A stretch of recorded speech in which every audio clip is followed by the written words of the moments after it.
Yo, episode 230. Now, before you even do anything, if you're hearing this right now, if you're in Taiwan or in Beijing, I need you to go to YouTube and go to episode 230 so you can see Caesar's hair. I need you to do that. Okay. You can go back and listen on whatever listening app you use, but I need you to go to YouTube and then look at Caesar's hair, and then we can be canceled after that. Huh? This might help us make it, honestly. You never know. Oh no. Episode 230. Man, that's a big number, homie. That's a big number. Best believe. Caesar, don't worry. It's blurry back there. Don't even worry about that. No, I'm looking for my phone. Oh Lordy. Episode 230, we made a podcast recording Wednesday, November 24th. This is like the fourth November 24th that we've been through doing this podcast. So it's getting a high number. It's getting up there, man. 250, I might be like, look, I'm out, dog. 250, we come back anonymous. 250? 250, we signed a rebranding deal. 250, we're doing rap beef. 250, we're doing the Jergens Lotion podcast. 250, we're gonna kill rappers and then like do content about it. Yeah, 250, we're just doing strictly TikTok 30-second episodes. Anyway, coming to you, match day 5 of Champions League was today. This whole time I was thinking that today was the last match day for group stage. I was so excited that Atleti finished last. I was like, oh no, they got another chance. But then I was also happy. There's another game after this? Yeah, there's one more. The one that like it's over. Yeah, seriously. You know what? I was like so excited. I was like, oh my God, Atleti finished last. Yo, and that'd be so great that in advance. And then I was so happy because Lille finished. I was like, oh, Lille finished top of the group. That's crazy. Then I'm like, wait, there's one more. They could still end up in last place.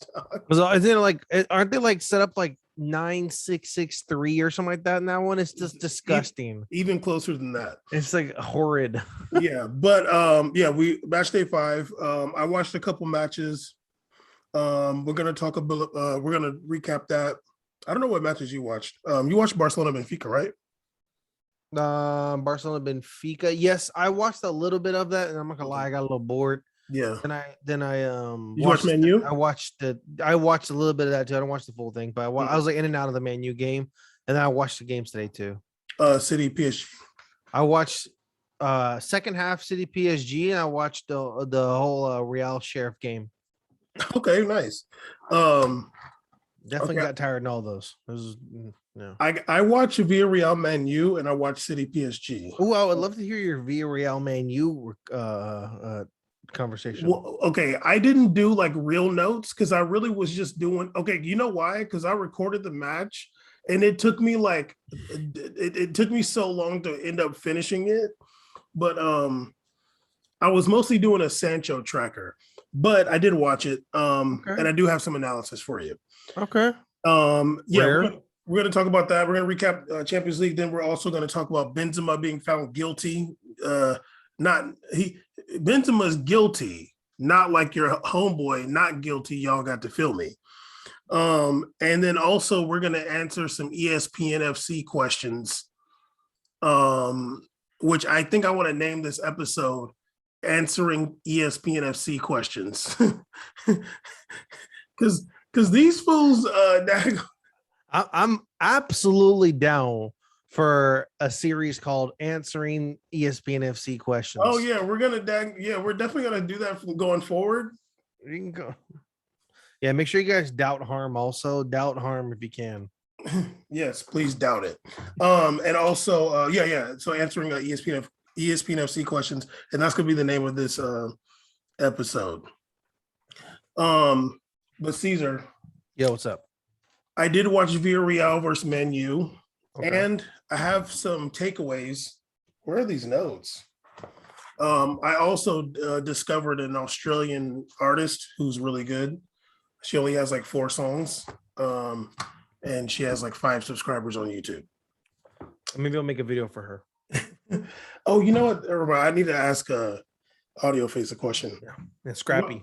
Why don't they interview artists? Audio Face. Why? You gotta ask Audio Face for that, man. Okay, I'm gonna ask them because I'm like, damn, dude. Like, I know so many like little like underground artists that are like not that big that would definitely do an interview. You're gonna get screamed at because he's gonna tell you he has a very busy schedule. You're gonna get screamed at for this. That's okay. Good luck though. Okay, so Villareal Man U, obviously you know the result. Man U ended up winning 2-0. I'll say this because I didn't take so many notes, but I'll say this. It definitely was looking like a 4-3-3 early. I seen a lot of 4-3-3. I seen a lot of Ronaldo on the left. That did shift at some point. I think that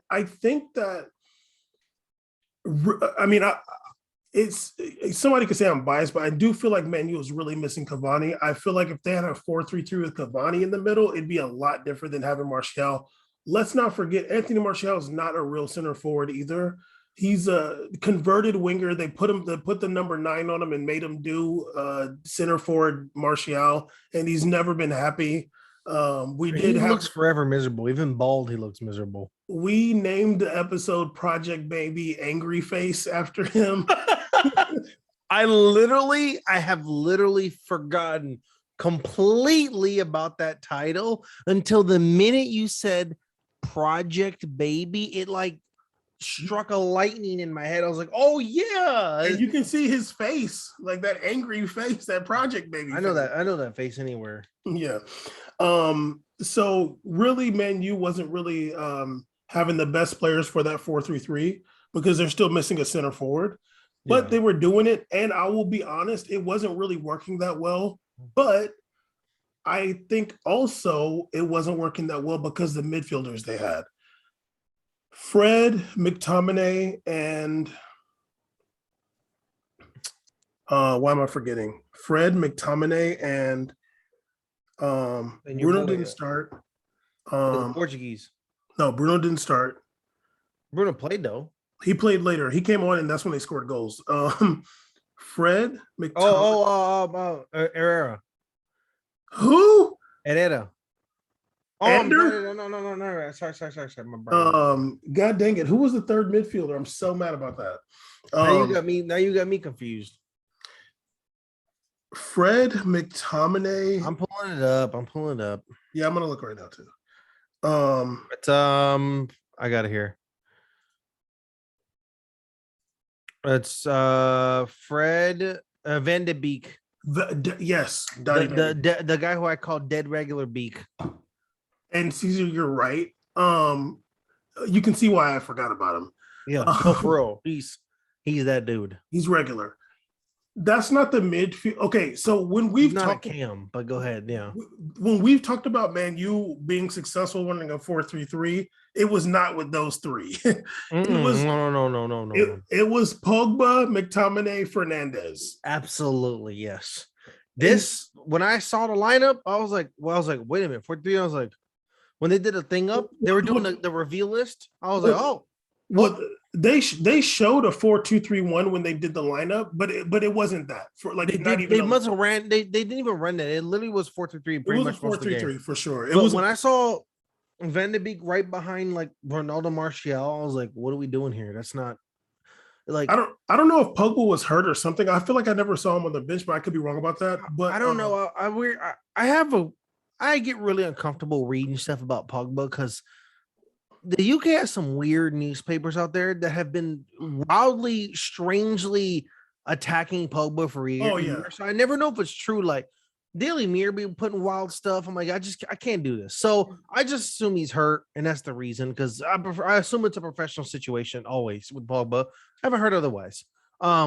That lineup was weird because in the past you can list episodes where I said the most overrated player on Ajax is Van de Beek. Everybody loved him the most, second to De Jong. And I was like, De Jong, I used to actually be critical of myself, which I've grown fond of over the years. He's very good. Van de Beek has only continued to what I saw. I'm like, you're not that good, dog. Like I think you were just pretty like in shape and athletic around people that were good.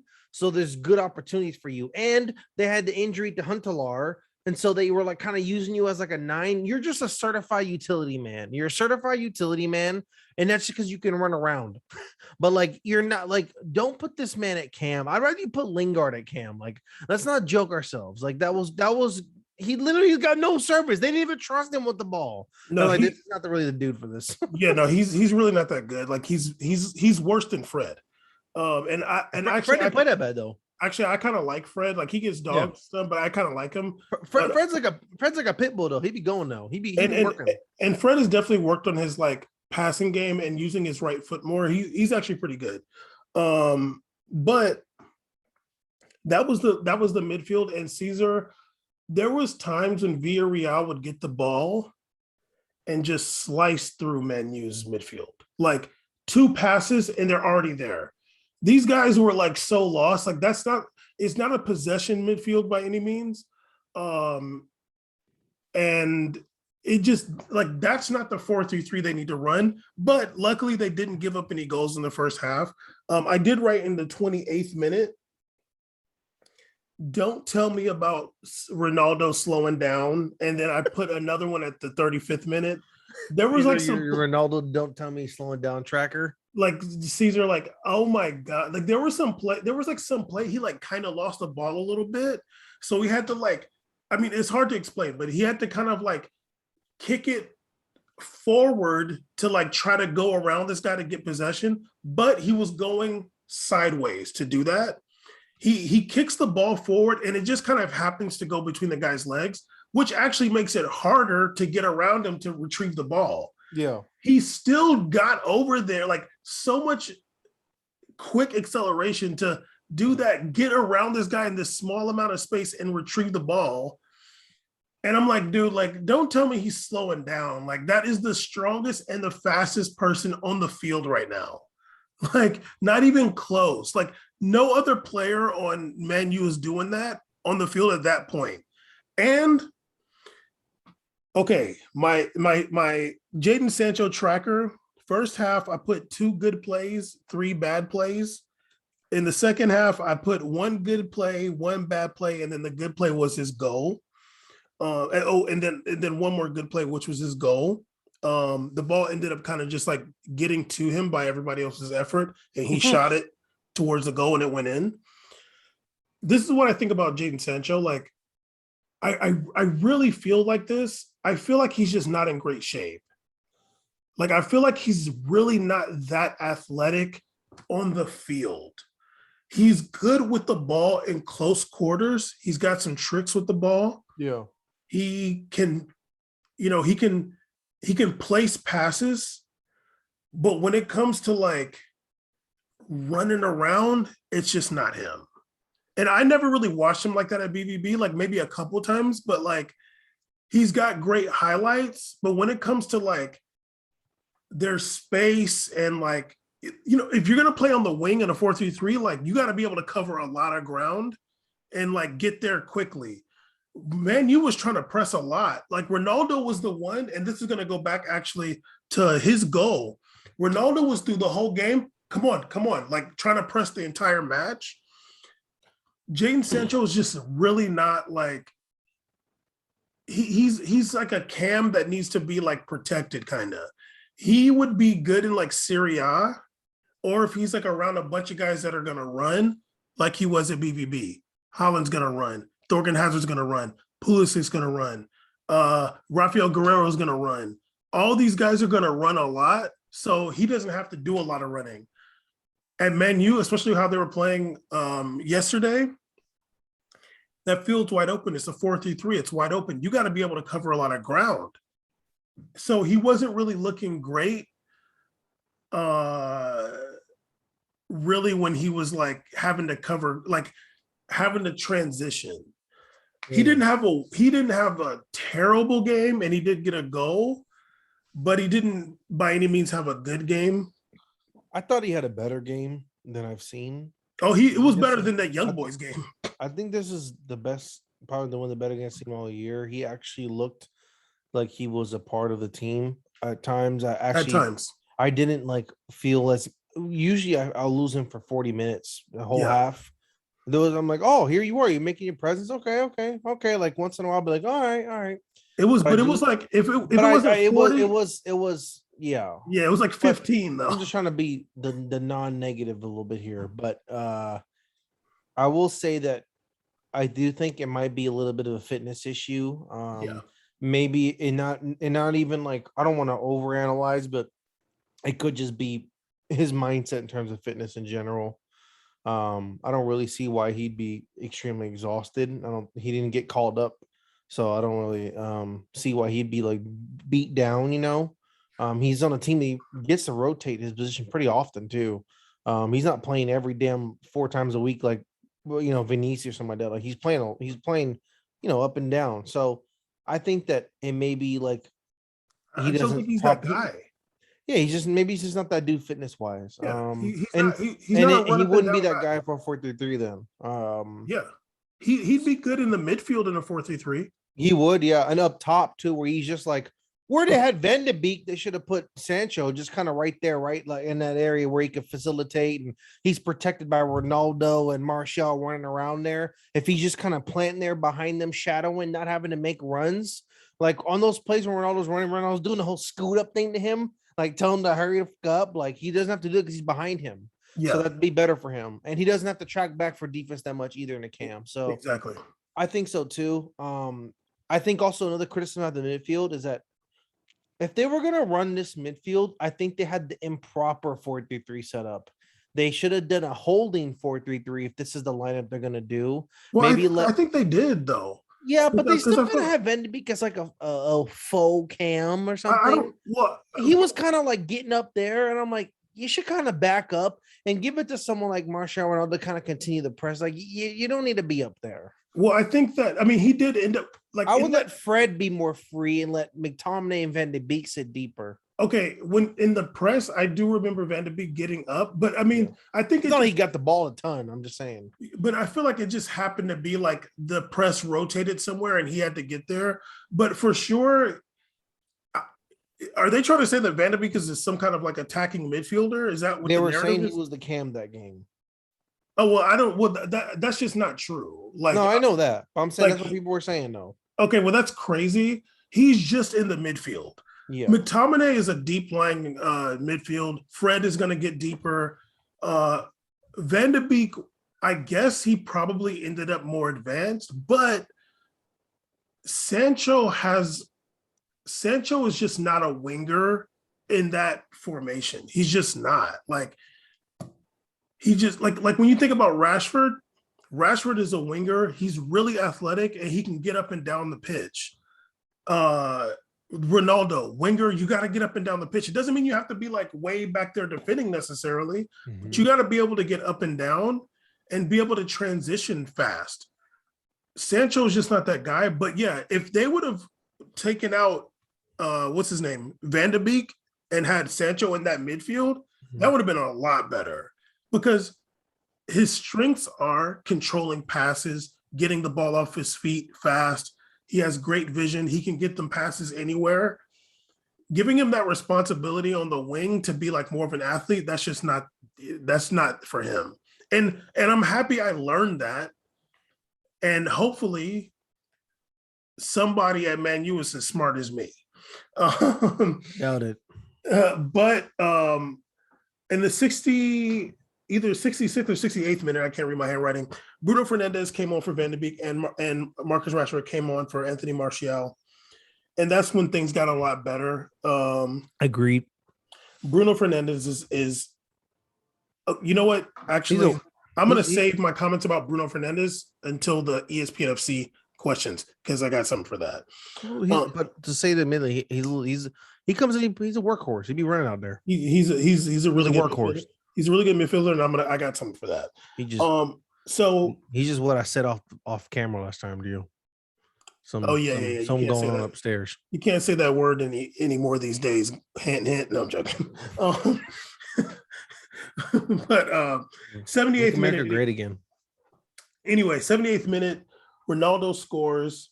Once again, Ronaldo was encouraging the the front three especially, and like whoever's behind him, press.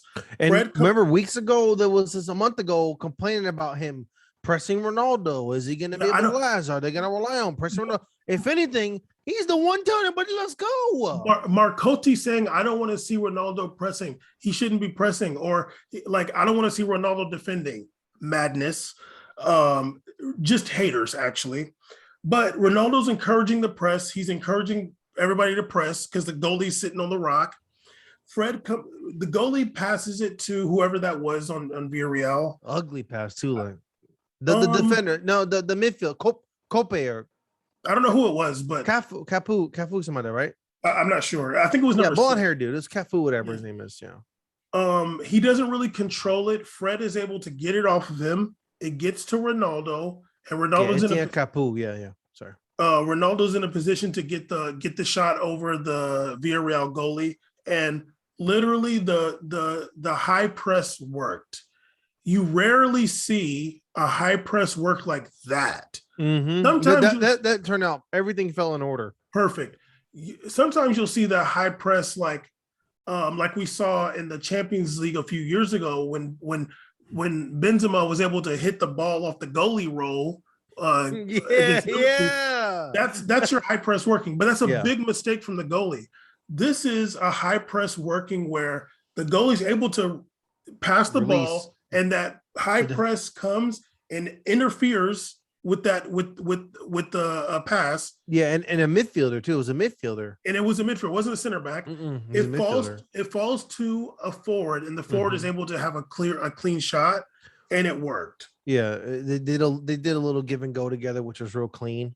And it gave it to Ronaldo in a position where he's going to score 95% of the time. The oldest person on the pitch encouraging the press. The guy who's washed, the guy who they say only comes in and down. The guy who they were talking about who comes in and just gets like a random goal or something. Like they were saying that like he's just there, and if he's Icardi, right? Like he's just there, and if the ball ends up on his foot, it's gonna go in like sick. Like that's how they were literally talking about this man as if he's like Icardi or or just there. You know what I mean? And like no, this man is 70.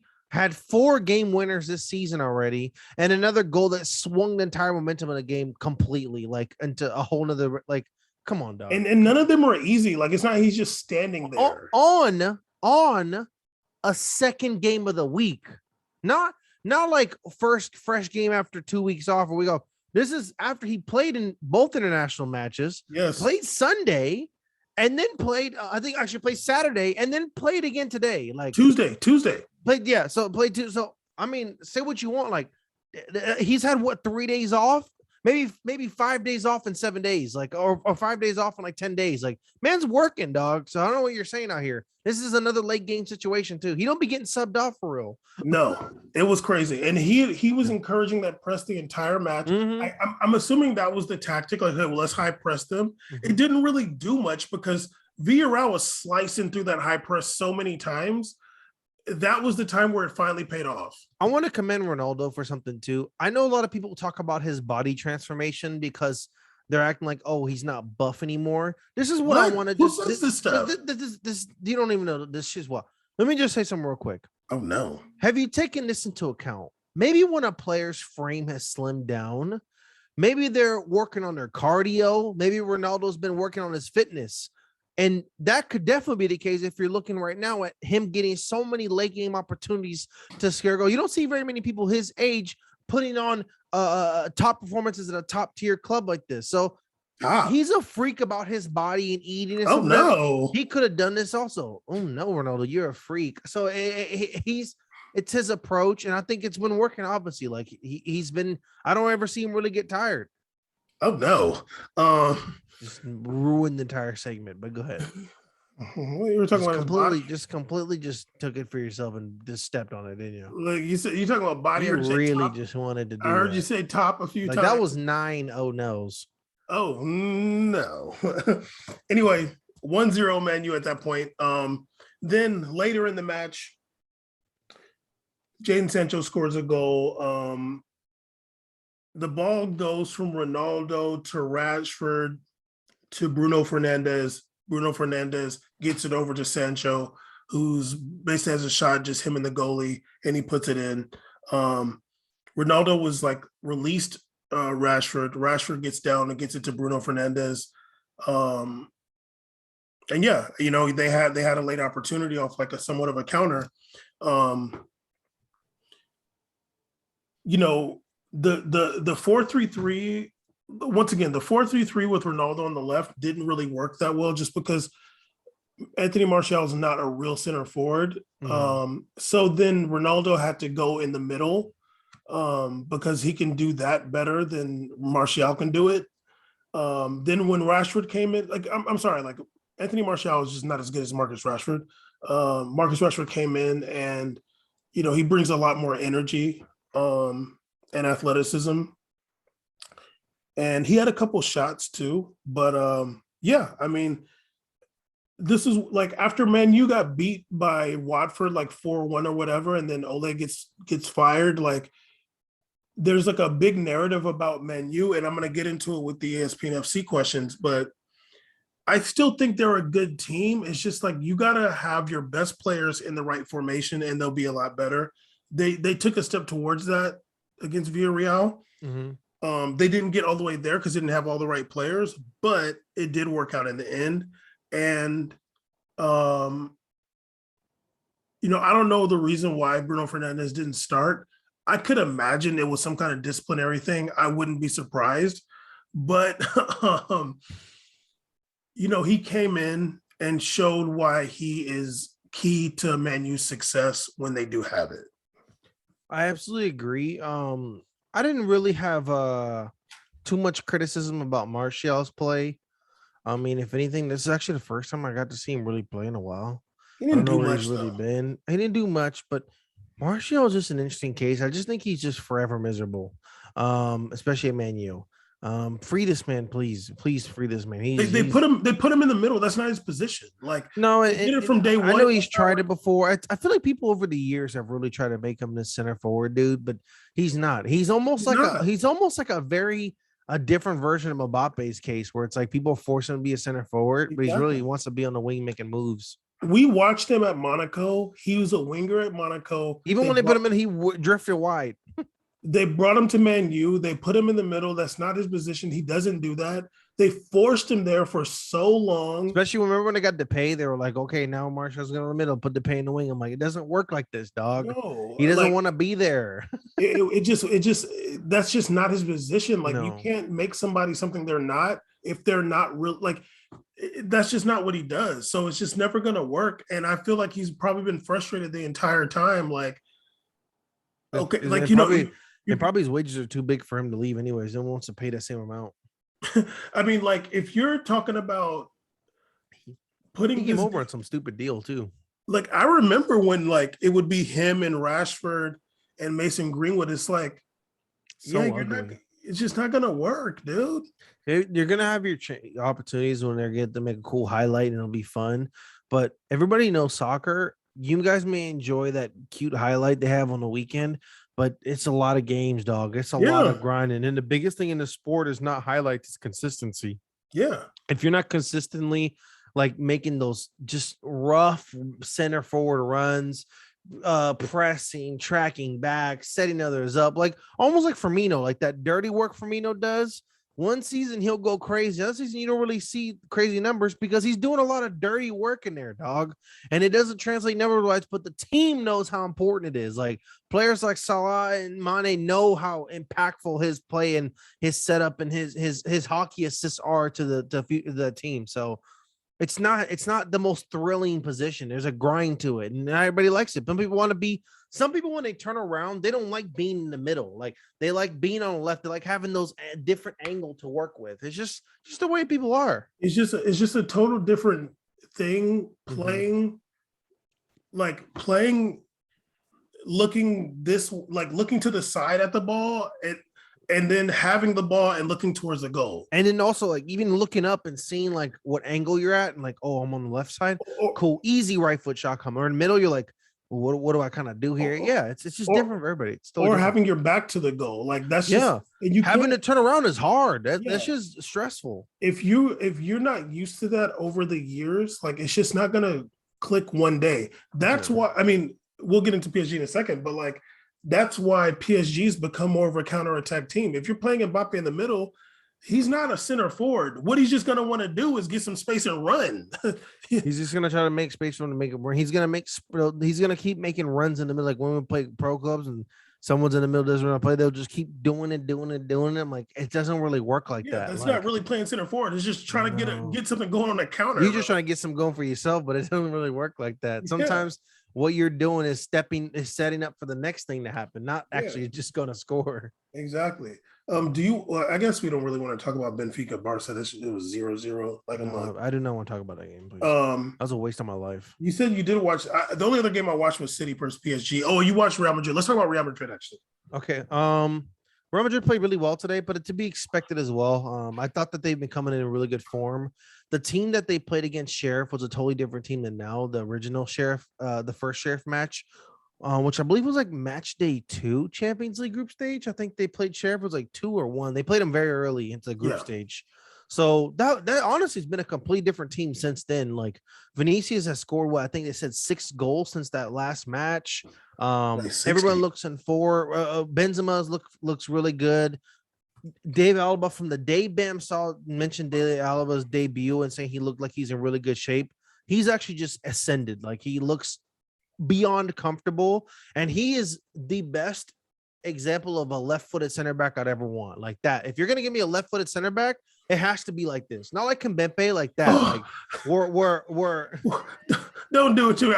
There was some play. I was like, oh my god, I hate. Why does he always look like he's like on roller skates? It's just so weird, bro. Like, he's like, what's wrong with you? There was some play. He's like realize he has to use his right foot, and he's just like, and he boots it out of bounds. It's like he has to almost put his arm down to swing his leg to do it. The worst. He never looks like uncomfortable. No. He never looks stressed. He really reminds me that's a perfect defender Real Madrid needed as a veteran. So they looked really good. Deflection on that free kick though. Bam wasn't gonna let Blackie get nothing. So, anyways, so David Alaba, they played really well. I think it was 3-0. Benzema scored. And Alaba scored, and Toni Kroos. Kroos scored one of his random goals. But yeah, they looked really good. Rodrigo and them started. It was a good lineup. So yeah, shout out to Real Madrid. And I thought it was the last game too, because they were trying to show me double coverage of this in the Inter game. Like I'm supposed to be stressed out about this. And then I'm like, what the hell? There's another week. They're only a point apart. Like, they're 2 points apart. Why are you acting like, oh, this was a big one because now, like, it's going to determine first or second. They kept saying it's going to determine first or second. They didn't say it's going to determine first, second for this week. I don't care. And also who cares first or second? They're all the same. Dude. They always these teams are trying to get first. What are you talking about? They're not giving a freak what's happening over there on the other side. They don't pay attention to, I wonder what group H is doing right now. Who got second? They're not doing that for real, dog. They got too many games to worry about. Seriously. But yeah, I gotta worry about this game in January. I'm good, dog. Seriously. Okay, so wait, real quick. This is gonna be a quick turnaround group stage, right? They have it's like early December, something like that, right? December 7th. They're trying to squeeze it all finished before the end of the year, right? Yeah. I don't know. Pause. Oh no. Okay, so we both watched most of City versus PSG. Mm-hmm. I was arguing with some people in YouTube comments on one of the ESPN FC videos because it was interesting because although City did win this match and it wasn't, somebody could say they dominated whatever, the ESPN pundits were acting like it was just no question City's going to demolish PSG. And I'm like, well, wait a minute. PSG beat City. And so the narrative was, Caesar, that City lost that game, but they dominated. And I was like, absolutely not. And this is the first podcast that will absolutely be unabashedly honest about PSG's games. And that was a heatedly contested match. What are you talking about? Okay, so the first domination? The first match. So Caesar, I'm arguing with these people on YouTube comments, And I'm like, I watched the game. Now, granted, I don't remember every single second of the game, but I remember for sure back past Jack. They were doing that same move. Goes to the middle, goes to Jack Grealish. He's passing back. Then they go over to Riyad Mahrez. And he goes and takes a shot. He tries to do something, and it didn't work. He would put Nuno Mendes on skates, and then like it would be over basically. Poor Nuno was out there. Yeah. So I'm like, yeah, they had a lot of possession, but they didn't really do much because they're doing the same thing over and over. And Jack Grealish was garbage. So yeah, Jack Grealish was just really bad, annoying, really bad today. He didn't play today. He didn't play today. No, I'm saying he like Jack Grealish is like on Jordan Sancho levels. When I watch. Oh yeah, that first match for sure. I was like, he's washed. Yeah. But so I was like, okay, that's the narrative for the first match, I guess. I'm like, all right. Like, I remember I took notes on the damn game. Like, City looked bad. Mm-hmm. Okay. Fast forward to today, I see that Jack Grealish is not only is he not in the starting lineup, he's not even on the bench. So I'm like, that's much better that you're starting Raheem Sterling instead of Jack Grealish because they would have been nowhere. Please God. Yeah. So I'm like, okay, that's already an advantage for City that they're starting Raheem Sterling, even though people are saying that Raheem Sterling's washed now. Raheem started talking about playing overseas somewhere. I'm okay, big dog. Where you going? Oh no, they're talking about he's washed now. I'm absolutely floored by that. No. That's the narrative. Like, man, just was like 26, but okay. That's the narrative that Raheem Sterling is like out of the equation for Pep because he just can't really do it. They must have forgot who was carrying their whack asses through that goddamn UEFA tournament. They must have forgot it wasn't Harry Kane, buddy. It was he who was carrying them through that damn tournament. He was putting in goals. It was like 7 goals or something like that. You know what it is. Wow. So yeah, so that was the narrative. So yeah, I noticed that Jack Grealish was not in there. Mbappe, Neymar, Messi all starting. I did see that both PSG and Man City kneeled before the match, but the first person who stood up was Paredes. Okay, I was like, we're not doing the first stand up. Really? We're not doing that because we still got people who are not trying to kneel at all. Look at Caesar. Look at Caesar trying to. I got beef with the non-kneelers more than I do the quick stand-uppers. Oh, you giving a pass to the fast stand-up? I'm not giving a pass, but I got my eye on them. I got my eye on them, but I'm not attacking. I'm really coming out here coming for the quick stand-up for the non-sit downers. That bothers me. I'm too good to kneel. Okay. Okay. 5th minute of the match, Kimpembe did clear a Rodri header off the line with his own header. In the 10th minute, Mbappe, Messi, and Neymar are going down on a counter, and City completely stops it. I think Neymar ended up messing up and giving the ball away. Then when he fell? I don't know if he fell, but Neymar fell. He wanted to say he was hurt, but he wasn't. So he got up and I was like, "Yeah, dog, you wanted to be hurt right there. You're mad you fell and you didn't get hurt." Neymar was being a little bit of a ball giver upper today. He was, but it wasn't serial ball loser. But you know what I was telling myself? I'm like, you kind of gotta just go for it, dog. It is what it is. Like, you kind of gotta make it happen because no one's really doing it on that side. Messi's not putting nobody on skates today. Messi's just floating around mid-Messi. So you gotta be the one making it, getting it cracking. So go ahead. It's not disrespect. Mbappe was getting it cracking too. Well, I disagree with that. He's too good for just to get it going and losing the ball. I'm sorry, dog. No, I meant like get it going. So you gotta take risks. You gotta go. Okay, well, you gotta keep the ball. I'm not saying like you gotta just fall. I'm not saying that. He's Neymar. He gotta keep the ball and do it, not Dembele. Okay, master. Go ahead. Anything else you want him to do for you? My anaconda. Come on, man. In the 15th minute, I put Nuno Mendes had 2 really good 1v1 defensive plays, one against Mahrez and another one against somebody else. I forgot who it was, but he did stand them up 1v1 and he won the ball. 18th minute, Mahrez's shot was cleared was cleared by Hakimi with a header. It was a nice shot. 32nd minute, 34th minute, I put that City was knocking on the door. 36th minute, Mbappe was defending in the box. I was like, yeesh.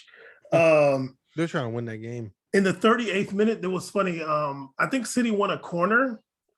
And in the play, Paredes had like kind of like turned around a bit and he ran into the ref. And after City won the corner, like I think Marquinhos ended up kicking the ball out to win the corner. Marquinhos started screaming on the ref. Like you could tell he was like, get out the way or something like that. Like you're in the way or something like that.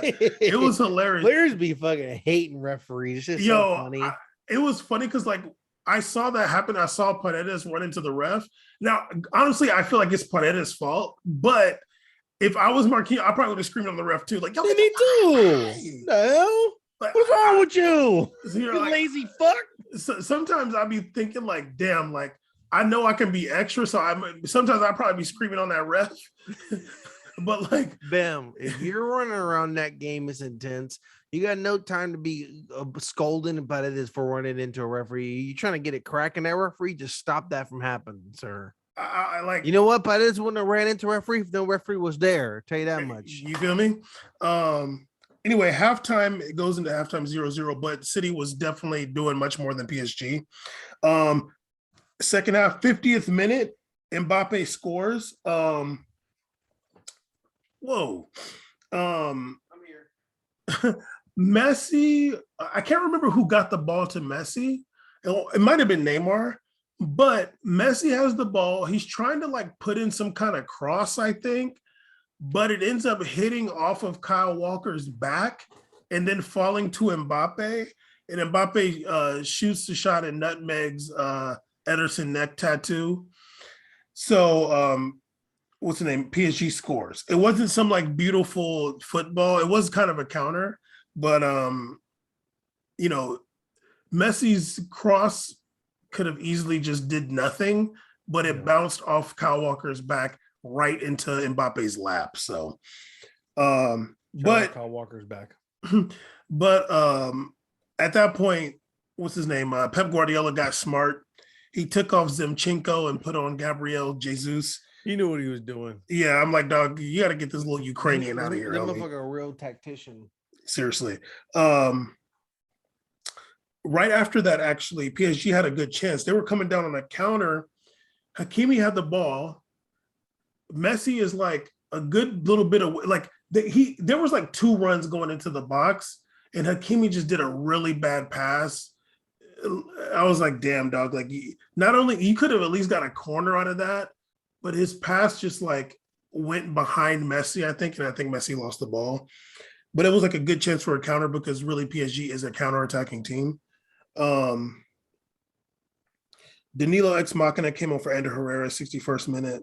Right after that, 63rd minute, Raheem Sterling scores. Rodri sends in a ball for Kyle Walker. Kyle Walker with the super duper athletic in the air tap my foot in the air cross that's supposed to be going to Gabriel Jesus. Gabriel Jesus can't really get it. The ball bounces kind of crazy. But I think it kind of deflected a little bit off of like Gabriel Jesus, like thigh or something, like inner thigh maybe. And then it just falls right to Raheem Sterling, who just like puts it in with his left foot. There was no chance for him to sky it like against Lyon, which I love him for that. But he did it because he wants to play there one day. That'd be so cool. I would love him so much. If you want to play Lyon, I want to see him with that Hyundai on his shirt, man. Rocking a Sonata, dog. Damn, I guess we got to talk about Marseille Lyon too. I forgot about that. No, we don't. No, well, we're gonna a little bit. No, that's like 10 days ago. It's over. We're gonna do. We're real Ligue 1 people. It's already a whole another week happened. But go ahead. Hey, man, that was literally this weekend, fool. But yeah, Raheem Sterling scores 63rd minute. And then so that's 1-1. Di Maria came on for Idrissa Gueye and Tilo Kehrer came on for Nuno Mendes in the 67th minute. And then a few minutes later, 76th minute, Gabriel Jesus scores. Mahrez sends in a ball to like on the other side of the box, falls to Bernardo Silva. Bernardo Silva does the black part of him showed up because he did like a We were little bit literally of thinking the same thing when it happened. I was dying. he feinted that shot a little bit just to like get the dude in front of him to just hesitate a little bit, and then just got it to Gabriel Jesus. I think Bernardo Silva low key a hooper on the low. That was a Hooper move. He gives me like a real PG Hooper vibe. That was a Hooper move because like sometimes when you're playing basketball and you just get a ball and you just kind of like yeah, I was like, okay. You when I saw that, I was like, damn, that was actually kind of G. I was like, that's kind of cool. And basketball is so much easier because like when you get that ball, you can just kind of look at the hoop and the person's got to think for a second you might be trying to shoot it. And soccer is a little bit different because you're already facing the goal. So like he had to like really just like look up like I'm looking for the shot and just like here you go. It was so good because everybody kind of like turned around. It was so perfect. Yeah, because like you have to be aware. Like he's in the box, so it's like okay, like I have to be like cautious that he might shoot from there. And good on he was just keeping his eye on the ball the whole time too. Yeah, absolutely. And he put in a nice like kind of like bottom of the foot shot. I was like when it was happening, I was like, no way. Wow. That was like my reaction live to that whole sequence. You thought he was gonna miss it? I thought it was gonna get saved. Oh, okay. Like yeah, maybe cleared off the line or something. Mm-hmm. It was going so slow when yeah, I was like, oh, goalie gonna get that. I'm like, oh damn, that's crazy. Yeah, I mean, really, Bernardo Silva's feint, faking the shot, really like messed it up for them. But it's good to see him play too. I kind of missed watching him play. Bernardo Silva. Yeah, I feel like I haven't watched much of him this year. Yeah, for sure. Thanks to Jack Dead regular Grealish. Literally trash. But yeah, City won that match 2-1.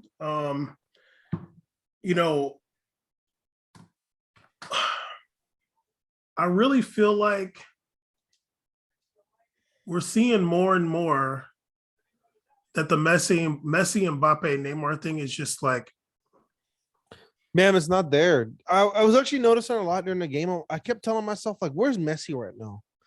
And just looking at his positioning was so weird. Like sometimes he's like deep left side. Sometimes he's way back. And you know what's really weird? I know I see him deep right on Barcelona, but seeing him deep left, I was like, what are you doing? Like that's kind of Verratti's spot. What are you doing right now? I think that we're missing Verratti too. Like Verratti does make them play better for sure. He does.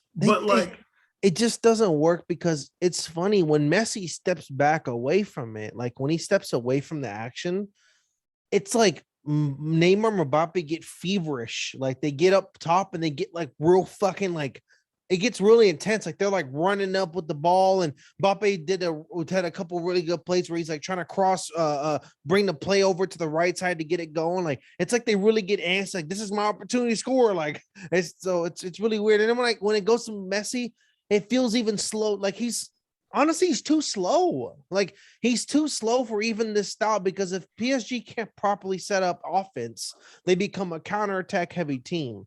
The problem is that Messi's not that counterattack running monster. Like he's not. He excels in in that setup play where everybody's kind of setting it up and he gets the ball and gets real tricky. Then it's like, oh, this is a lot of pace coming at us and we're just going slow. Like coming full speed. I'm not really like crazy tripping off Messi. He's not who he used to be. Like he's a lot slower now. So either he looks gassed, it looks weird. Just that ball rotation, bam, is just not smooth. If you watch I know it's against Sheriff, but watch Real Madrid last weekend, or you watch Real Madrid against Barca, like you can just see a different kind of pattern of movement with the ball. Like, yes, Real Madrid will go down the left side of the field 55, 60% of the time to field. But even when they go up to the right side, it's still pretty smooth too. Rodrigo knows his role. Like people know their roles out there. That's the issue. When you don't know your role, things look discombobulated. Play looks ugly. There's 3 people in that team who all think they're the main. That's a big issue because if 3 people think they're the primary option, how are we going to get offense going? Yeah, the soccer, as complicated as it's a very simple sport. You have someone really good on the left side of the field. Keep feeding this man the ball.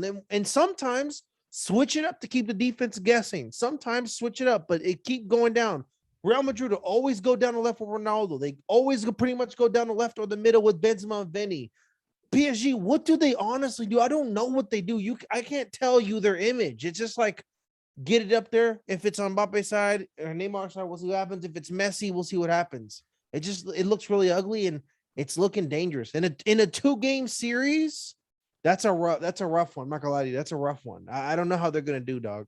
That's the thing. It's just like knowing the roles. Like you have two Mhm. players with Messi and Neymar who just really do the same thing. And if you Literally, they're doing the same thing. and it can work. Literally, it can work with Mbappe, Neymar, or Mbappe, Messi. Yeah. But it would be better with a center forward there because you need somebody to give you space. You need somebody to push them center backs back. You just need a plug in the middle. You need Yeah, someone to just connect everything. You need it, dog. And somebody to push the line back. Like when you have players that who would like to receive the ball deep and turn around, yeah, like you're not gonna have very many options if the center backs can also be close up. If you, like Mbappe is never ever gonna play in a traditional center forward role, and he should not. No, Even I've though, seen him play. He wants to get really wide or drop a little yeah, back and get it cracking. He doesn't want to be sitting in the middle like this, turning around, making runs. yeah, and just Look at pushing. the difference between how Barcelona, Benfica, Depay played and how Mbappe played in the middle. They play completely different in the middle. Depay will actually legit regulate himself down to a center forward position, like sit there, come back, jog right. He'll literally jog along with the defender, sit there. Like Mbappe is dying to like run back farther, like sprint, get all the way back to the side of the box. I'm like, dog, I don't know, but I think they're making you center forward. You gotta chill. Well, no, but he can't. Like honestly, Yeah, it's doesn't not even him. Like it's not him. It's just unfortunate that like PSG put themselves in a position where they have to put these three players out there, and it just doesn't really work that well. Even Mbappe didn't have to watch, and it's sad to watch because there's so much talent. Yeah, even Mbappe didn't have the best game outside of the goal. Like there was points where it's like this, like you watch him play, and you're like, this. There's nobody like him, dude. Like, and honestly, the difference between like when you compare Ronaldo and Mbappe, I feel like although it's a little bit different because I feel like Ronaldo is also a menace in the air where Mbappe is not an aerial threat at all. Yeah. Which gives Ronaldo an advantage in that regard. But Mbappe is shorter, so his dribbling is even that much more dangerous because he's shorter. Yeah. So like you watch him when he's like dribbling around people and stuff, and it's like he's able to come off the break so fast. It's really impressive. And he's able to like dribble in the like similar to how Messi is able to dribble because he's shorter. So he's able to keep that tight dribble really exactly. Well. Mm-hmm. And it's not such a big target for the defenders. Mm-hmm. You see like this ability, and it's like, yo, you're really wasting it because like you just have these guys that just can't function with a role. Like they just can't do it because and I can't blame them. I can't tell Neymar to play different than he's been playing the last 4 years. I can't tell Messi to do that. You know how you're 100% right? Why was PSG, even without Icardi B, PSG with a player that I just like, and not everybody's a big fan of, Moises Kean, just running around in that middle, who I think is a phenomenal talent. Yeah. He was still very green too, was just running around that middle, being dangerous, big, connecting plays, and when that ball comes in, he would just boom it at the goal. He was doing that, and PSG looked so much smoother. And didn't they go to like almost the final? Like they I forgot who it was last year, but they got it cracking. I think they got the semis. Like they were able to make it happen with Neymar, Mbappe, and freaking Moises Kean, who of course unfortunately they tried to make him a right wing. It got all weird after a while. But in that span, we had like 7 goals in 9 games. He was just in that middle right there, dog, in that channel right there. This team, I don't know what's going on offensively. I don't really see the identity. And like I said, I don't know their roles. I don't know who the role is. And you know what else too?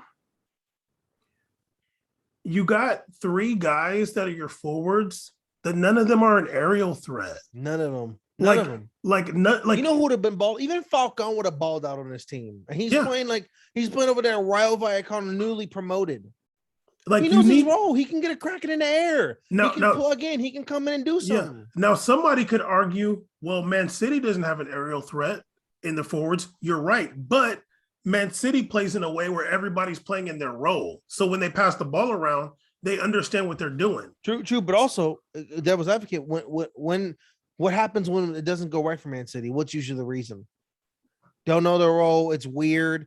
The ball's just shifting all over the place because no one knows their role too. That's like there's their detriment as well too. Even when they sell in it, they also live and die by that sword. They live and die by it. And even like let's say going back to the City PSG, the first match, City looked bad because you had somebody out there that just wasn't doing anything. Exactly. So you had one person that couldn't perform. But yeah, somebody could argue, okay, City doesn't have somebody in the forward line that's an aerial threat. True. But the way that they're playing football, they have roles, they know what they're doing, and it's like solidified. You have with PSG two players who are attacking midfielders, Neymar and Messi. Then you got Mbappe, who's a winger.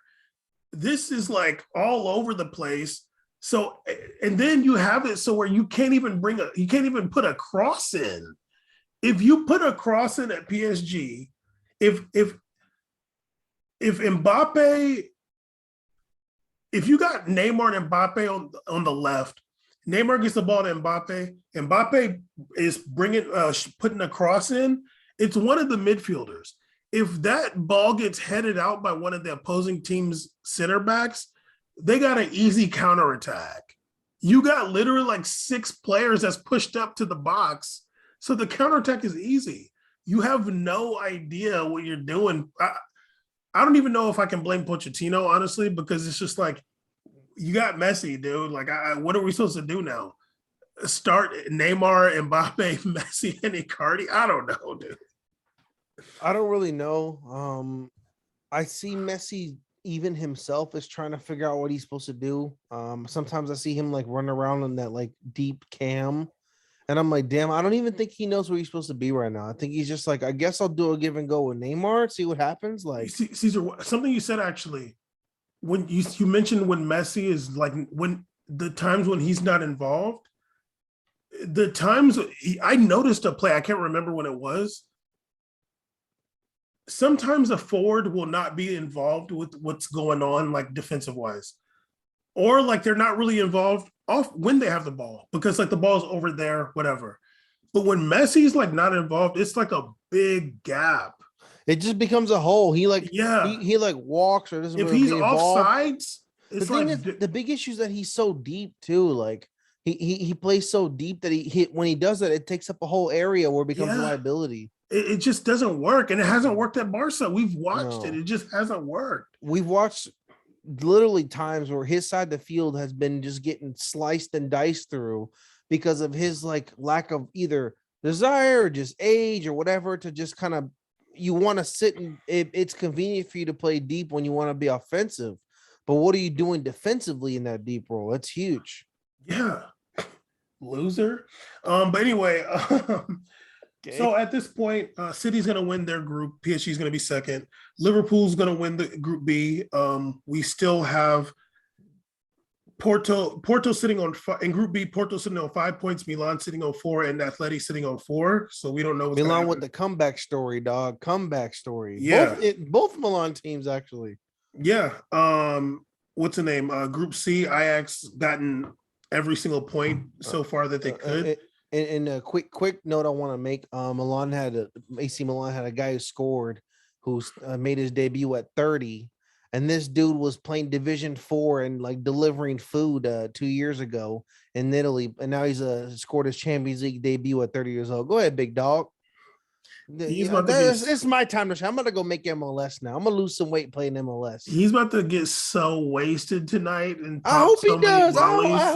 I hope he does all the pills too. I hope he has a great time. That man deserves it. He scored a goal in Champions League on his debut at 30. Go ahead, big dog. Against Atletico Madrid. Yeah, that one is one to remember. Hell, you better like frame that one for the kids. That's dope right there. You feel me? Group C, Ajax is at the top of the group. They're gonna win. We got Sporting and BVB. I guess it'll depend what happens on the last match. That group is so weird. Actually, I don't know. I feel like maybe Sporting is through. Um, based on goal differential and head to head. I think Sporting might be through and BVB might be in Europa. But they could end up tying on points on the last day, I guess. Group D, Real Madrid is through to the last to the next round of 16. They could end up second based on the last match, but they are through. Inter sitting on 10 points. Real Madrid has 12. Real Madrid's gonna lose and end up second. They always do it now. Yeah, it's all good. I don't care as long as we get through. Group E, Bayern is sitting on 15 points out of 5 matches. Barcelona has 7 points and Benfica has 5. So we will see what happens on that last match day. Rough group as well. Yeah. Barcelona is playing Bayern, right? No. No, they're playing what's it called? No, they are playing Bayern. No, Ooh. not the last game, are they? They are, yeah. No. Yeah, Barcelona's playing Bayern and holy shit. What's the name? Benfica's playing Dinamo Kiev. Well, Benfica, welcome to the Champions League playoffs. And Barcelona, welcome to Europa. Dog, there ain't no way there's no way. Like I'm actually scared. I don't know if I want to watch that game. I'm gonna be sad. I don't like to see the pace the down bad. It hurts my heart. Can you imagine a couple years ago you was in the semifinals with Lyon, and now you're about to be. And you went to Barca, and you can't even beat Granada in the weekend or whatever. I forgot who they played. They were out here pushing to get that dub. Yeah. So Barcelona. I mean, okay, if they draw, basically, if they lose and Benfica wins, then they're going to be in Europa. If they lose and Benfica draws, they will be in the next round. If they win, for sure they'll be in the next round. I'm so down for them to be Europa. That'd be sick. Yeah, if Barcelona loses and Benfica beats Dinamo Kiev, they will be in. Barcelona will be in Europa. I want to see them. I want to see them in Europa. I want them to go play against a grasshopper. I want them in Europa so bad. It'd be funny if this year Real Madrid and Barcelona got sent to Europa. That'd have been so funny. That would have been really sad, but that is also hilarious. Yes, because I got to watch Real Madrid on Thursday.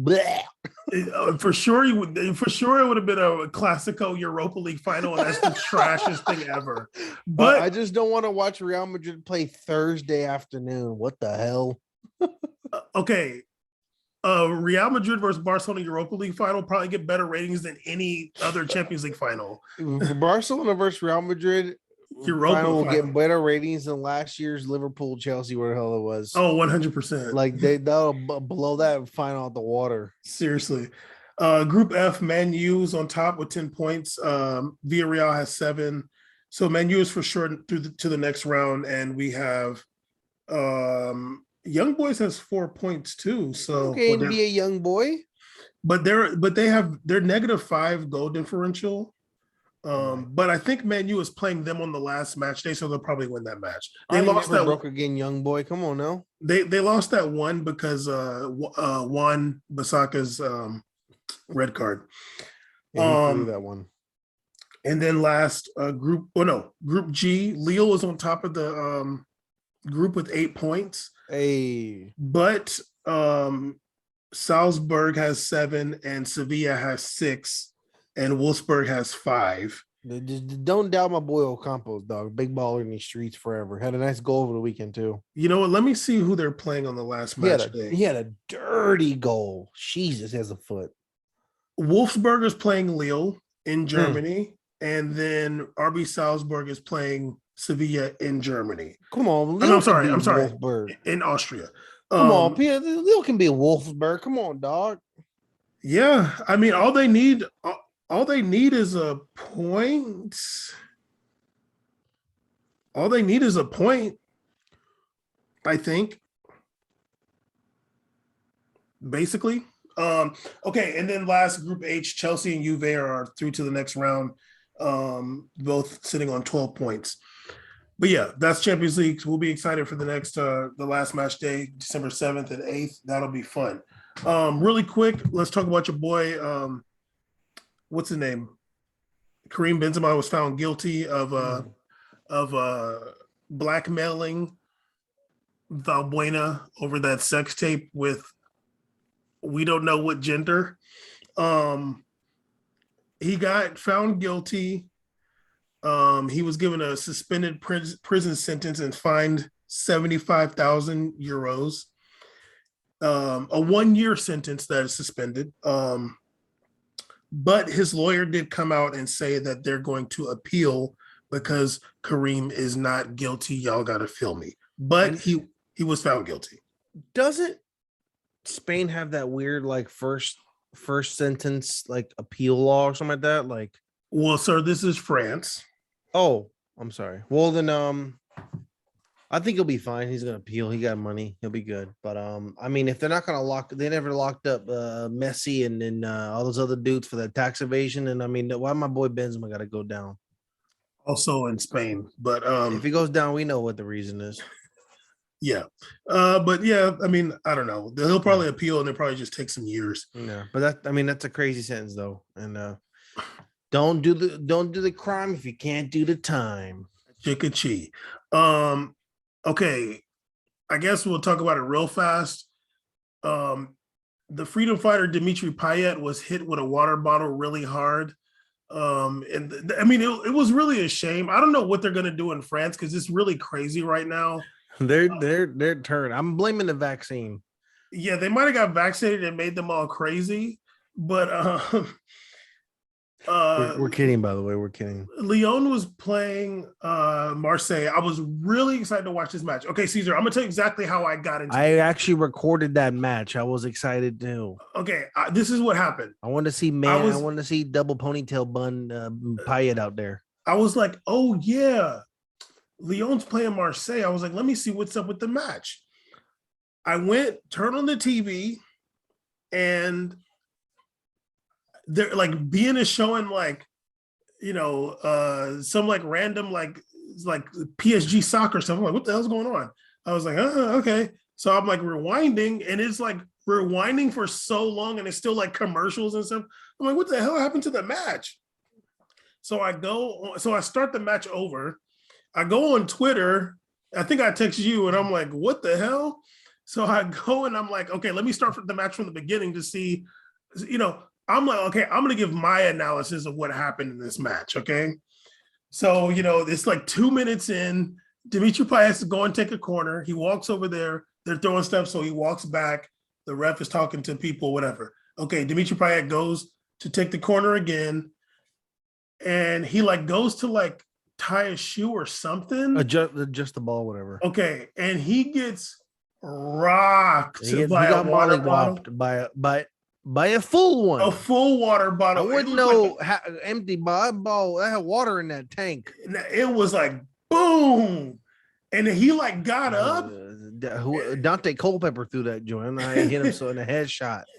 How to headshot the dog from the stadium like that? He got up and then he like fell back down. Now I'm gonna keep it a stack. I don't think it probably hurt that much because he was up. I kept telling myself in my head how I would have reacted. I'm gonna keep it real. I'm gonna give it to Payet because in that moment you don't know what hit you.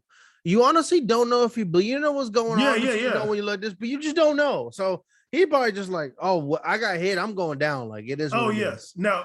But I don't think the impact caused the fall. Yeah. But I think that the impact led him deciding to fall. Yes, which is the smart thing to do because you better lay on that ground because if you get up and start looking, you're gonna want to kill somebody. Yeah. Like if it was you, like you would run to the cops, try to grab his gun and start shooting in the crowd. You'd be like, how you work this thing? It'll be a whole massacre in the crowd because you're gonna take one of those cops' guns and start shooting. Yeah, I would have like tried to lift up that pole that holds the net and just start swinging it across the front. knock it baby Yoda's head. I would have chucked that joint in there into the crowd or whatever. Yeah, so I definitely was watching. I felt instant rage in my heart. I got really angry.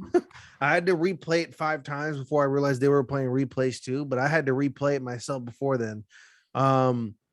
Before Bam goes on this damn spiel about vaccines and why it's the reason that this happened, I'll say that I think that was extremely despicable. I agree completely that they need to do something about this. I am a very big fan of watching Liga and the fire that the fans have, Yeah. the emotions, but let's keep it real. Something like this is inevitable when you've had these weeks of these really weird situations where we had that one week where the fans were like damn near coming on a field, and then the coach went over there and talked to a player that was down. And was it against Nantes? I think it was Nantes, right? Or something like that. Or I forgot No, the game. that was Marseille versus Nice. Marseille versus Nice. You're just kind of you're playing with fire when you give these people too much like power, like too much leeway and too much room. Do you need to establish a barrier in between spectator and the players? Like, don't be coming on the field, don't do this. It can get bad. To be honest with you, that's actually a best case scenario for something being thrown on the field. I remember a few years ago. Remember a few years ago, a goalie they threw like a firework and it like burned a goalkeeper before. That was was that like Eastern Europe, maybe? Yeah. I feel like it was actually not even like a very wide. I think it was like a pretty prevalent, at least some prevalent team. Maybe CSK Moscow. I forgot who it was. Yeah, maybe. We're just gonna blame them because of culture. So it's just you got to be careful here. Honestly, they wilding out over there in Leon. I mean, honestly, dog, like I can't even imagine. I saw that. I'm like, I can't imagine if that happened to Caesar, yo. Like, I can't even imagine. Like, it would be Caesar's really bad. Gonna get into. It's gonna be definitely Palace at the Malice Part 2 in Lyon. Caesar's gonna get into a blood rage, tears, and just want to kill anybody. Like, I'm picking up that corner post, spike up, and I'm throwing it in there. I don't care if it hits a baby. I'm going crazy, dog. I don't care. I kid you not. Like, I watched that happen and I actually got angry over here in Long Beach, California, very far from France. I'm angry. Angry. I'm thinking in my head, is this a hate crime? Is it because of the buns on his head? Like, what's going on here? What's this attack about? They did say that there was some racism stuff towards him too, because he is from Reunion. Okay, but Caesar, what do you think should be done though? I think they need to do the same thing they've done in procedures they've done with ultras in the past. They need to do.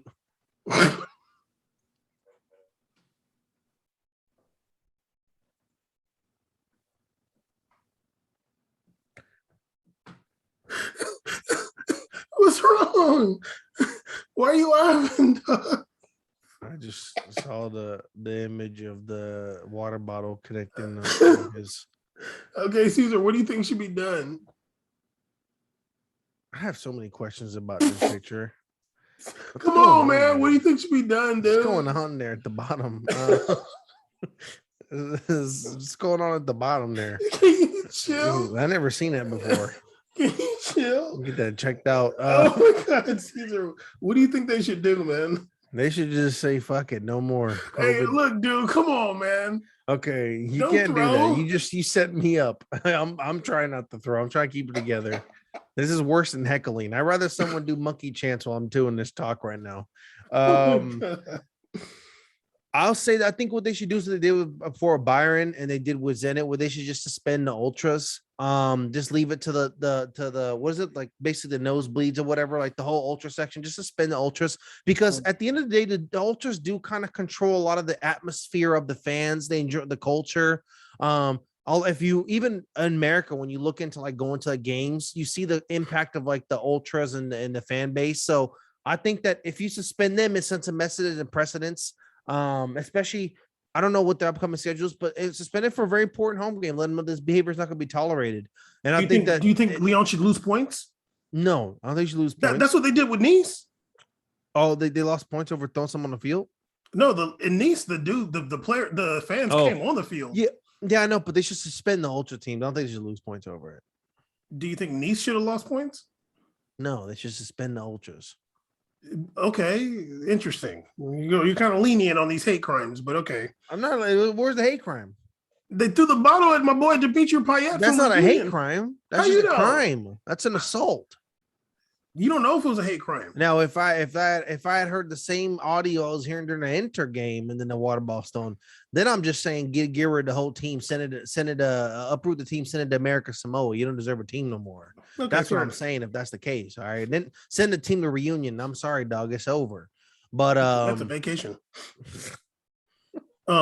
yeah, but no, I just think that they should suspend the ultras at least.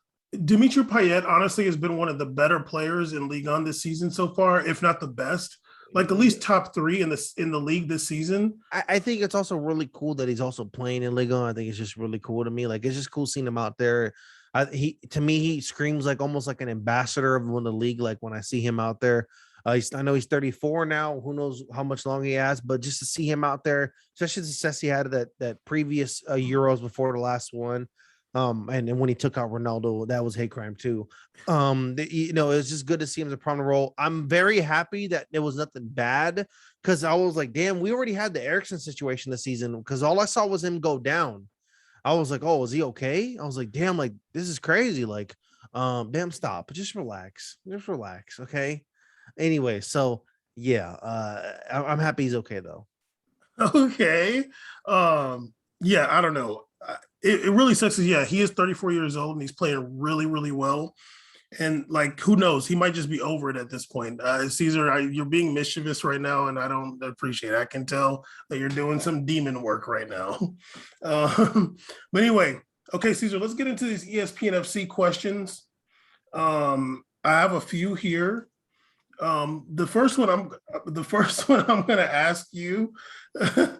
But I'm going to tell you what some of these do. Who I want to say it was Craig Burley. I'm going to tell you what he was saying on ESPN FC. Yay, ask ESPN FC, my favorite segment, dog. Let's hear this. Okay. They asked him who are the players that need to leave at Man U. I'm actually literally loving this. This is exciting. Okay, so I'm going to ask you that question, but you're not going to say this player. But he was saying maybe Bruno Fernandes. Yes. This is what we're dealing with. So let's not get into that. But I just wanted to let you know that's what he was saying. But who do you think? I don't want to ask you who should leave. I want to ask you who are the bad players at Man U. Unless he found something that the We Made investigation team could not have, then Bruno Fernandes needs to stay. Okay. Unless he found something that we don't know about. Investigate Bruno Fernandes because last weekend we kicked that ball away in the back. Maybe you might have to go. No, but that's a absolutely stupid. I would say number one right now. Like, are we talking about a primary player or any kind of players? I'll start off. Can I name more than one? Yeah. Who do you think? Martial, please go. I hate to say it, but Sancho, he should go. We don't need let Sancho go away for a year. Let him start running the treadmill again, come back. I think that he needs to leave. I think that who else on the team? I think they need to get rid of Harry Maguire. I'd rather have them start. It would be really cool to see a back line with Varane and Eric Bailly. Be really nice to see on that team. And then it'd be a cool back line. That's about it. Just about those three players. I guess you can keep Rashi if you want. He's kind of become like a club legend. He's been there since he was like 17. And he seems like a player who's gonna kind of lose his own position, to be honest. He just do it himself. So yeah, you can keep him because they play a lot of games. Good to rotate him in and out. But I think right now Sancho need to go away for a loan, just kind of figure out himself a little bit in life, figure it all out, come back when Cavani and Ronaldo are both retired. And then Martial got to go. It's been overdue. Let the man let Martial go back to Monaco, have a good time. He also said Pogba like off top. And I don't really think that Pogba needs to leave unless he wants to. Pogba should leave for Pogba, but don't let Pogba go for the betterment of Man U. No, absolutely not. That's stupid. I would love to see more Pogba and McTominay play together. That's a really good combination. I like that. Yeah. I would just say Martial, Juan Mata. He's still a team? Yes. He was warming up today. He came in. He came in against Villareal. That's my dog Juan Mata. That's a real street going right there. Go ahead, Big Mata. Young ginger in these streets. Go ahead. It's gonna be hard for them to let Harry Maguire go, but he's garbage. And yeah, I wouldn't say Sancho, but like I think for the most part, Man U has good players. No, they have a deep team. Like Yeah, but it's every just single position has a substitute, which is and a pretty good one. They have like Eric Shaw. I mean, they have Shaw in the backfield with subbing in that with Tellez, who's like both pretty good left backs. Like it's a good team. 100%, 100%. Yeah, but he was just really talking about Pogba and then like Bruno Fernandes. He just want to get clicks. Yeah. Okay, Caesar. Next question. Best segment Okay, ever I'm done. gonna ask you this question. Mm-hmm. And then I have something to say about it. But they asked Sid Lowe, who I have personal beef with. I love that I don't know any of these answers to. I'm just like, I didn't watch this. Can Vinicius Jr. become one of the world's best young players like Mbappe and Haaland? Mbappe's 23 next month. He's 22 right now. He'll be 23 next month. Haaland and Vinicius Jr. are like the same age. They were born like 9 days apart. I literally forgot that Haaland was like the same age as Vinicius. I forget about that. Dude was young and very talented. Yeah. Absolutely. What? I think that the future is gonna be, I don't mean very far from now either. Like, I mean, like it's gonna be like we're talking about who's better, like Haaland, Mbappe at the top, and who's right there behind him, Haaland and Vinicius, like the next guys right there. Health permit, knock on wood. Yeah, I think that they're the future. Absolutely. I think that's going to be like a top 3 we're looking at for the new era. I don't think it's like players like Sancho, whatever. I think it's really like those 3. So absolutely. Like, I mean, if anything, Vinicius is making a case that he's here right now. He's letting you know he's here now. And we'll see what this Real Madrid run is going to be if by some chance, which isn't improbable, let's say Real Madrid wins Champions League and La Liga or whatever. You have to give a lot of credit to Vinicius Jr. in that case. You have to give him a lot of credit. He say what you want. I think he's the reason that he's the reason players like Eden Hazard aren't playing, because you can't bench a guy who got you 10 goals when Eden Hazard hasn't got you that, or Bale haven't got that combined for your team. So you got to start that man. He's making a case for himself, and Haaland, it speaks for himself. That guy's just a monster. Okay. Now, Sid Lowe answered that question pretty much the same. He talked about like how Vinicius Jr. used to like not really score those goals before, and now he is and stuff. Here's what I thought, though. In some ways, Vinicius Jr., let's not forget, this is somebody playing for Real Madrid. Mm-hmm. He's had way more pressure than Haaland playing at BVB and Mbappe playing at Monaco and PSG. He's playing, and now he's starting at the top 3 clubs in the world with all that pressure, with all those players that's been over there. Remember his first year? You had Bale, you had Eden Hazard. Remember that first year? Yeah. So like, I'm not gonna sit here and say that you can put Vinicius Jr. over Mbappe or Haaland. I'm not gonna, and obviously Haaland's a different position. But at the same token, I'm like, I would have liked Sid Lowe to mention that, regardless, Vinicius Jr. is somebody who's played a lot of games for Real Madrid, not for BVB, not scoring goals over there in Germany, where we've seen some of these guys come from Germany to tougher leagues and not really do their thing like that.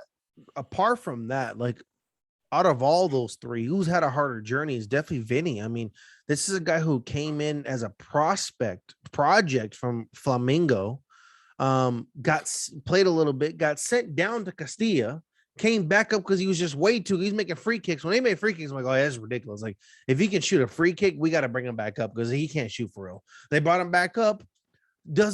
Played that whole year where it was a tough, stressful year for Real Madrid where they didn't have any success. Everybody was talking about it's over, they're done. They finally saw Eden Hazard. He plays the same year. But me and you were on this show talking about that's messed up because this guy was 19 years old putting in that dirty work on a very broken team. Dirty work he was putting in and had to ride out 33 games. Give this man the position he earned. Didn't get that. He's had to fight tooth and claw. And on the international stage, Haaland's been given this position. Here's starting in Norway or whatever. You get the team. Vinicius is tooth and claw fighting to just get bench time. On Took Brazil. 2 injuries just to get called up, and he's top 3 in the league in scoring in the top 5 league compared to another player in that team. That's insane. Yeah. Vinicius Jr. has played his first season on Real Madrid, 31 matches total. Dog. Second season, 38. He's been playing. Last season, 49. Big shout out to this man's health. I mean, incredible. Like, knock on wood, dude is really out here working. Yeah. So, like, I mean, and for Flamingo, his 2 seasons at the top flight, he was playing over 30 matches in the season too. So, like, made Flamingo debut like 16 or some shit. Yeah. So I'm just like, okay, I'm not trying to say like he's on the same level as Mbappe, but he's playing with more pressure. You got to give him that he's there. He's playing on a tougher team. Yeah. I will say that I only give Mbappe the nod that he's not. He has like a different type. Like Mbappe is the pressure Mbappe has right now is that he should be showing why he's the best kind of thing. You know what I mean? Like that's why they're getting on him. Vinicius doesn't have that. More, it's like they just want to like get on Vinicius saying like, why does he like show us reason why you should start, which is different, you know, than Mbappe's pressure. Mbappe's pressure is like, or give us a reason why you think you're too good to play on this team or whatever, like that kind of weird vibe. Yeah, and but just I know, but I'm agreeing with you. Like I'm not disagreeing at all. Yeah. So you know, I would have liked for Sid Lowe, who's supposed to be this La Liga expert, to mention that. We're talking about a different caliber of club when you're comparing Real Madrid to PSG and BVB. They're still actively disrespecting Vinny. I watched Real Madrid versus Granada, and these fool commentators are saying like, "Oh, well, you know, Vinicius is really fast, but don't forget this guy on Granada, Luis Suarez, is the fastest player in the league." I'm like, what's going on here? Like, what are we talking about? Like, we got a man here in top 3 in goal. You should be talking about how there's a perennial goal scorer. There's 2 perennial goal scorers, league leaders on Real Madrid. One of them is Vinicius Jr. Not talking about faster. I bet he'd still smoke him anyways. But just stop this. Like, give this man the respect he's earned this season, and that's over the culmination of 90 plus games in 3 years for Real Madrid. Give this man love. That's crazy numbers. Yeah, literally. Actually, probably 120 some. That's an insane number he has now. Yeah. Okay. Last question. This is kind of whatever. They asked them this question. It's just funny to me. I'm like, these guys are so lame. But they said, would you rather, this is based off of the PSG match. Would you rather coach a team of players with no talent really, or a team of prima donnas? They're calling PSG a team of prima donnas. Like, no, it's come just on. really funny to me that this is the what are the salary these dudes making on here? What's going on here? This is what you came up with. Are we in August? You know what they all said. I know what they said. Oh, look, give me the prima donnas. Give me the fucking prima donnas, because they're not going to be prima donnas anymore. And as a coach, I will respect the challenge like that. Give me that challenge. I don't want to hear this crap about, oh, give me Joe Schmo from D tier, whatever. There's plenty of people in the world who can coach Joe Schmo, but it takes a special type of coach to be able to put together and assemble chemistry among prima donnas, whatever you're saying that is. You know what's funny? Because I was just like, okay, that's a hater ass question. It was just funny because I'm like, none of them said. My response would be like, well, do we have pressure to win? Like, are we trying to win? Because in soccer, you get relegated if you don't win. So if I'm trying to win, I can't do nothing with guys with no talent. There's no expectation to win with guys no talent. Yeah, I'm like, okay, if we're trying to win, then I need dudes with talent that their attitude might not be that great, because at least we can be in the mid-table. But if they have no talent, we're going to get relegated. A long time ago, they used to do this with Denver Nuggets. Oh, well, they're looking at them in second in the West because they have like, we're just playing team ball. And meanwhile, Lakers teams are suffering. I'm like, yeah, but there's no fucking pressure. No one expects them to win. You don't know who the hell's on the team. So when they come and play the Lakers, they're like, oh, man, we'll see what happens. Like, these guys kind of suck. Like, and they win. There's no pressure. When there's no pressure, you're able to play to your best. And when you play your worst, no one fucking knows. But when you're someone like Vinicius Jr. and you're playing Real Madrid, there's pressure. There's people watching you all the time. They're writing dumb articles talking about how you're gassed and washed and why Odegaard's better. What's Odegaard doing right now? What happened to him? I watched him sub in at the 88th minute. What's he doing? Nuggets got better because they got rid of Carmelo. And Lakers are 9-9 because they picked up Carmelo. Is what you're saying? Ooh. But yeah, that was funny. I'm just like, oh my God, dude. So weak. It really like honestly, the issue with PSG right now is they got Messi. Like if they just didn't get Messi, they'd be a lot better. Yeah. even if they get Messi, they should have let Mbappe go. Yeah. And just suffer without Mbappe. They literally would have been fine with Messi, Neymar, or Messi, Mbappe, whatever, because you would have just put them opposite each other, and if one's not gonna do nothing, the other one's gonna do something. They got three freaking people. Yeah. I'm not gonna do this again. They're just annoying, and it's honestly, you know me. I actually record those Sling TV. I pay Sling TV just to watch PSG play. And I can't believe the year they got Messi. I actually don't look forward to looking at PSG games. I don't like it. It's like literally it's not beautiful. It's ugly soccer, dog. It's not nice to watch. It's like almost watching like some MLS match. I'm like, oh, what's going on out here?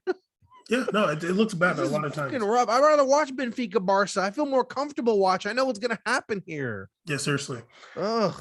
Anyway, episode 230, we made a podcast. 4-hour episode. Huh? 4-hour episode.